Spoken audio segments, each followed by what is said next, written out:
В начале заседания парламентских комитетов министр внутренних дел Роберт Киут рассказал о ходе расследования преступления, имевшего место 11 ноября в Сухуме. На данный момент правоохранительные органы ведут оперативно-розыскные мероприятия. Отрабатываются все маршруты вероятного отхода.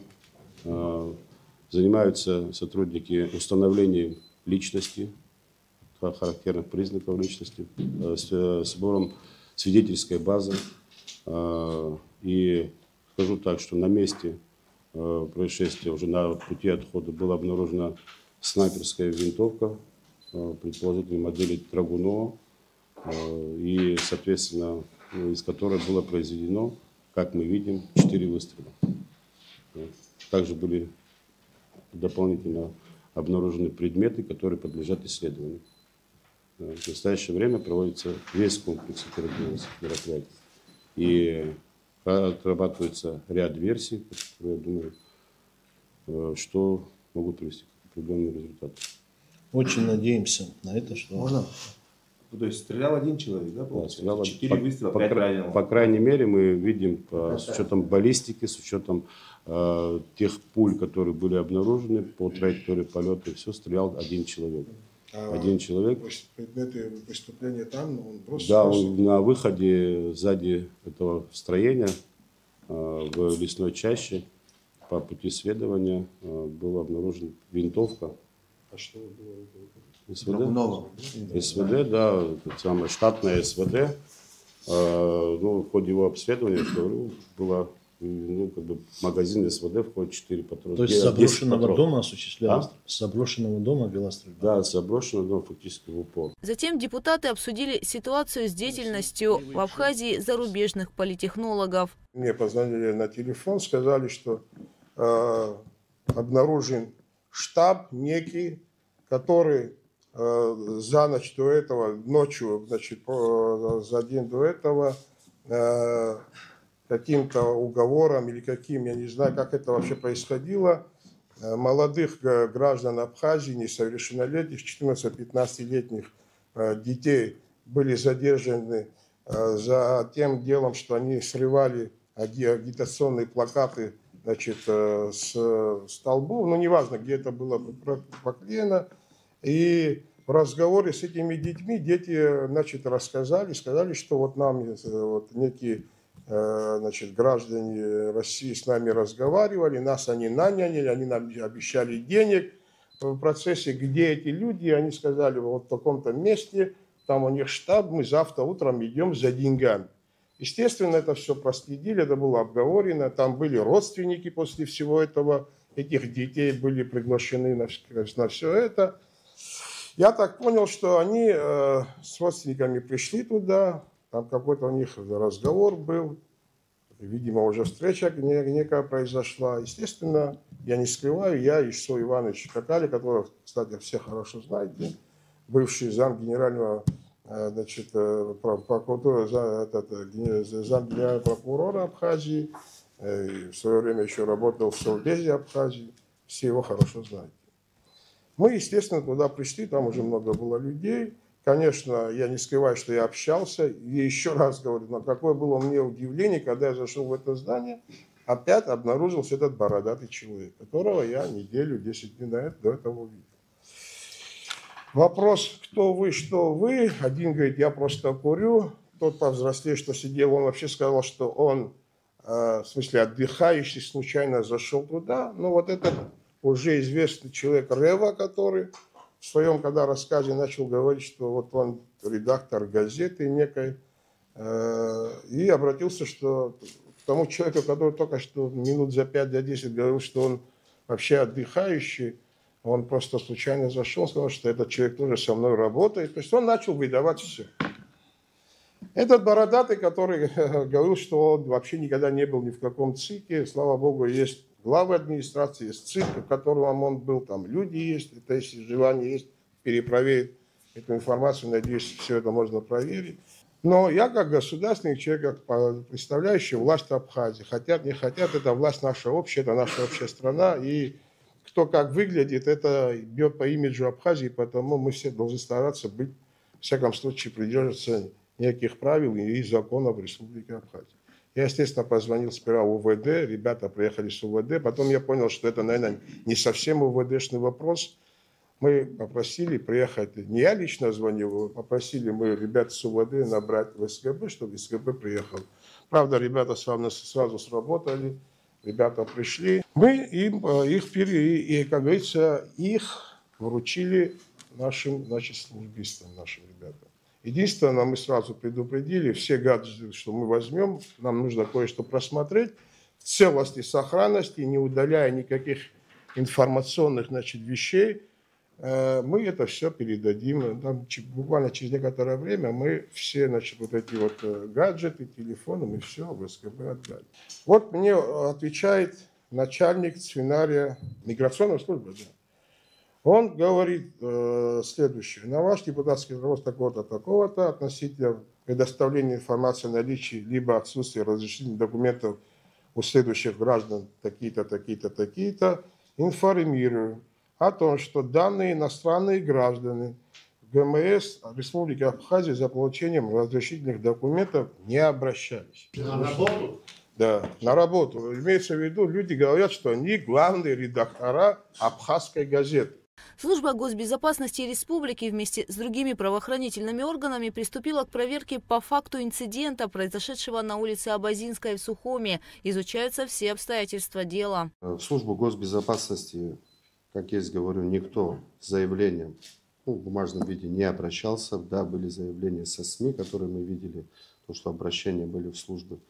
Мы занимаемся данным фактом, проверкой данного факта. Эти люди не были задержаны, эти люди были доставлены в службу госбезопасности. После инцидента, имевшего место, гаджеты мы получили через несколько часов, правильно сказал здесь Кан Валерьевич. И данные гаджеты были обследованы службой госбезопасности, но в чем причина, объясняю. В том, что если данные гаджеты при задержании службы госбезопасности были бы изъяты законным путем, они имели бы другое основание. Данные гаджеты побывали в других руках, они были использованы. Мы для себя информацию сняли, естественно, что будем дорабатывать оперативным путем. Но еще раз хочу сказать, вот здесь некоторые СМИ опубликовали, что данные граждане были выдворены с территории Республики Абхазия. Это не так. Чтобы выдворить не гражданина Республики Абхазия, на то принимается решение судом, не служба госбезопасности. Я попрошу, давайте писать правдивую информацию. С данными гражданами была проведена беседа, работа продолжается. На данный момент они находятся не на территории Республики Абхазия, но для того, чтобы нам работать, это нам не мешает осуществлять свою оперативную деятельность. Если бы, еще раз говорю, что граждане Республики Абхазия, которые принимали участие в данном инциденте, конфликте, как хотите его назовите, сразу бы обратились бы в органы правопорядка, и мы бы не отреагировали бы на это, я бы понял. Но произошел инцидент, произошла драка. Что там произошло, кто дрался, пока не установлено. Данные граждане Российской Федерации утверждают, что у них было похищено свыше 1 миллиона рублей. Это то, что у нас записано. То есть похищены были личные какие-то предметы, это телефоны, ноутбуки и все остальное. Я еще раз говорю, что если наши граждане видят правонарушение, то можно же было обратиться в службу госбезопасности, в Генеральную прокуратуру, в милицию. И я уверяю, что мы отреагировали бы незамедлительно. И у нас бы по-другому бы и обстоятельства дела расследовалось бы, и все было бы по-другому. И все бы выглядело совершенно по-другому. Что я хочу сказать.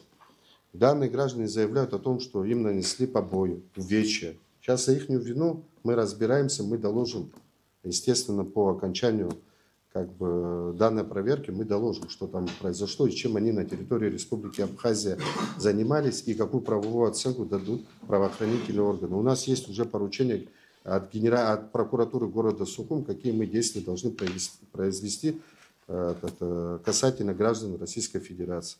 Но касательно граждан Республики Абхазия нужно было, еще раз говорю, обратиться к нам. И мы бы отреагировали бы на это, и все это имело бы совершенно другой вид и другую атмосферу, как говорится. Сейчас, в данный момент, мы имеем заявление о том, что у людей похищены деньги и ряд гаджетов их. И плюс у них избиение, где сняты побои. В настоящий момент, вот уже прошло 5-6 дней, выполнен большой объем работы. Мы уже опросили много людей.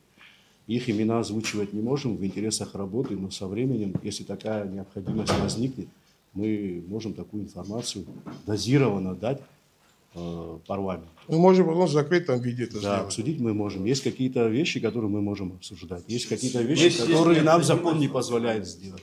Давайте Что касается... Давайте позовем. Я с удовольствием. Надо быть открытым. А чего мы скрывать будем?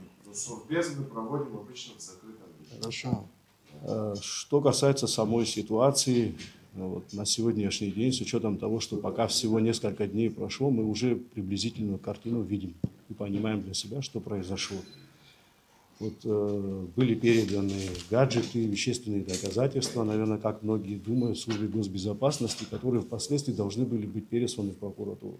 Абсолютно верно говорит Дмитрий Сергеевич, что была информация, что эти носители находились у посторонних лиц. Я вам просто сейчас поясню, с точки зрения действующего законодательства, любой предмет, который может оказаться у третьих лиц впоследствии в качестве носителя информации вещественного доказательства в рамках предварительного следствия и судебного разбирательства использоваться не может. Это, чтобы вы понимали, это не односторонняя наша позиция, это законодательство требует именно такой процедуры. Поэтому на тот момент, когда передавались, я не знаю, вот если у меня сегодня такая информация есть, что несколько часов у кого-то они находились в руках, но даже если мы захотим, мы этого сделать не можем. Приобщить их к сегодняшним материалам и, возможно, в перспективе, если это будет какое-то уголовное дело, ссылаться на них мы не можем. У нас сегодня есть показания ряда свидетелей, у нас есть сегодня заявление от этих 3 граждан, которые указывают, что к ним было применено насилие, что у них похитили денежные средства и, соответственно, вот эти предметы, о которых здесь идет речь. Но я хочу вам сказать, уважаемые депутаты, что мы односторонне эту проверку рассматривать не собираемся, только с учетом их заявления, то, что мы сегодня имеем, несмотря на то, что оппозиционные силы пока еще нам с заявлением официально не обратились, и никакие материалы в прокуратуре не были переданы. Были публикации, где некоторые представители оппозиции говорили, что они обратятся в прокуратуру. Мы ждем этого обращения.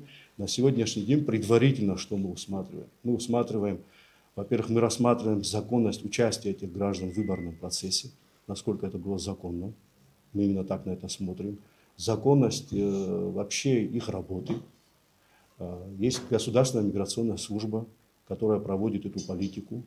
И мы уже к ним обратились, но пока официального ответа не имеем. Но я, как прокурор, могу вам сказать, что любой иностранный гражданин, который прибывает в Республику Абхазия, должен получить разрешение для трудоустройства и осуществления трудовой деятельности. Насколько мне известно, у них этого не было. Тот же работодатель, который принимает таких граждан к себе на работу, должен иметь патент. Сегодня у нас такой информации нет, чтобы был патент. На мой взгляд, с учетом тех материалов, которые добыты на сегодняшний день, я могу сказать, что усматривается административное правонарушение. СГБ призывает граждан и средства массовой информации воздержаться от преждевременных выводов и распространения непроверенных фактов. Гугуца Вардани, Алексей Гухова, Абхазское телевидение.